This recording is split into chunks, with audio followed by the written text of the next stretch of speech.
Good morning, friends. Welcome to Learn with Trupti. Today we are start standard 7, chapter number 9, rational number. Introduction. Rational number are number that can be represented in the form of p upon q, where p and q are integer and q not equal to 0. તો rational number શું છે? તો કે rational number એક એવા number છે જેને આપણે એક્સપ્રેસ કરી શકીએ છીએ પી ક્યુના ફોર્મમાં, પી અપોન ક્યુના ફોર્મમાં. અને જ્યાં પી અને ક્યુ એ બંને ઇન્ટેજર હોય, એમાં ક્યુ એ નોટ ઇક્વલ ટુ 0. તો ક્યુની જે વેલ્યુ છે એ 0 ના હોવી જોઈએ. હું તમને એક્ઝામ્પલ આપું તો 1/2, -3/4, 5, 0, et cetera. Okay, example and non example. Example of the rational number. તો એક્ઝામ્પલ જોવા જઈએ કે રેશનલ નંબર કોને કોને કહી શકાય, તો જેમ કે -2/3, -5/7, 8, 0, 4/1. હવે તમને થશે કે અહીંયા 8 લીધું છે, 0 લીધું છે, તો એ પણ રેશનલ નંબર છે. રેશનલ નંબરમાં તો p અપોન ક્યુ ફોર્મ હોવું જોઈએ. તો જ્યારે આપણે 8 એ કોઈ સિંગલ ડિજિટ નંબર કે 0 લઈએ છીએ, તો એના નીચે જ્યારે આપણે 1ને મૂકીએ છીએ તો એની વેલ્યુમાં ચેન્જ થતો નથી. જેમ કે 8/1 gives to 8, 0/1 gives to 0, 4/1 gives to 4. તો એની વેલ્યુ એની એ જ રહે છે, બદલાતી નથી. ઓકે, તો આપણે 8ને 0ને પણ આપણે રેશનલ નંબર તરીકે લઈ શકીએ છીએ. સેકન્ડ છે નોન એક્ઝામ્પલ. મતલબ કે જે રેશનલ નંબર ના હોય તો એને શું કહી શકાય?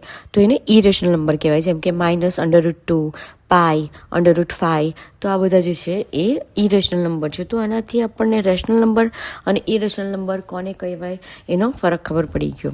Okay, second topic, standard form of a rational number. તો જે રેશનલ નંબર છે એનું સ્ટાન્ડર્ડ ફોર્મ કેવું હોવું જોઈએ? A rational number is said to be a in standard form if its denominator is positive and the numerator and denominator have a no common factor except 1. મતલબ કે rational નંબરનું standard form ક્યારે બને? જ્યારે એનો ડિનોમિનેટર પોઝિટિવ હોય. એટલે કે જે નીચેનો નંબર છે એ પોઝિટિવ હોવો જોઈએ અને ઉપરનો નંબર ને નીચેનો નંબર બંને ન્યુમિરેટર અને ડિનોમિનેટર વચ્ચે કોઈ પણ કોમન ફેક્ટર ના હોવો જોઈએ. એટલે કે બંને કોઈ એક ટેબલમાં ના આવતા હોવા જોઈએ સિવાય કે 1. જેમ કે હું તમને એક્ઝામ્પલ આપું તો -3/7 ઇઝ અ સ્ટાન્ડર્ડ ફોર્મ. જેમ કે નીચેનો નંબર 7 છે એ પોઝિટિવ છે અને ઉપર જે છે -3 છે, અને 3 અને 7 એના અંદર કોઈ કોમન ફેક્ટર નથી. બંને કોઈ સિમિલર 1 સિવાય કોઈ ટેબલમાં આવતા નથી. તો એ બની જશે રેશનલ નંબરનું standard form. Next topic, comparison of a rational number. હવે જ્યારે તમને કોઈ બે રેશનલ નંબર આપેલા હોય તો એમાં કયો નંબર મોટો અને કયો નંબર નાનો છે એ જાણવું હોય તો આપણે કઈ રીતે કરી શકીએ? તો to compare two rational number, first make a denominator same. તો સૌપ્રથમ શું કરવું પડશે કે આપણે જે ડિનોમિનેટર છે એટલે કે જે નીચેનો નંબર છે એને આપણે સેમ કરવો પડશે. Second, compare the numerator. અને એ કર્યા પછી આપણે ઉપર જે નંબર આવે એને કમ્પેર કરવાનો. તો જે નંબર મોટો હોય એ આપણો થશે બિગ રેશનલ નંબર. જેમ કે હું તમને અહીં એક્ઝામ્પલ આપું, કમ્પેર 2/5 એન્ડ 3/7. બે નંબર તમને અહીં આપેલા છે, એને આપણે કમ્પેર કરવાનું છે કોણ મોટો છે. તો આપણે સૌથી પહેલાં કરીશું ક્રોસ મલ્ટીપ્લાય. 2 × 7 gives to 14 અને અપોનમાં 5 × 7 એટલે આપણને મળશે 14/35. અને 3/7 ને આપણે મલ્ટીપ્લાય કરીશું 5 વડે, કેમ કે 2ના નીચે 5 છે. તો 3 × 5 upon 7 × 5 તો આપણને મળશે 15/35. તો કોણ મોટું? 14/35 મોટા કે 15/35 મોટા? બંનેઓના નીચે આપણે 35 લઈ આવ્યા તો ઉપર છે 15 વાળું મોટું. તો આન્સર આવશે 3/7 એ ગ્રેટર દેન ટુ 2/5. આ રીતે જ્યારે પણ આપણને રેશનલ નંબર બે આપેલા હોય અને આપણે એને કમ્પેરિઝન કરવી હોય કે કયો નંબર બિગ, તો સૌથી પહેલાં ડિનોમિનેટર આપણે સેમ કરવો પડે, પછી જ આપણે કમ્પેર કરી શકીએ કે કયો નંબર બિગ છે ને કયો number small. Okay, next topic, operation on rational number. તો ઓપરેશન મીન્સ કે આપણે પ્લસ માઇનસ મલ્ટીપ્લાય કઈ રીતે કરી શકીએ રેશનલ નંબરના અંદર? તો એમાં બી સિમ્પલ ફંડો છે કે make the denominator same and then add and subtract numerator. કે કોઈ જ્યારે પણ આપણને એડિશન કે સબટ્રેક્શન કરવાનું હોય તો આપણે ડિનોમિનેટરને સેમ કરવું પડે અને પછી જ આપણે પ્લસ કે માઇનસ કરી શકીએ. જેમ કે અહીંયા એક્ઝામ્પલ આપેલું છે 2/3 + 4/5 ઇઝ ઇક્વલ ટુ 10 + 12/15.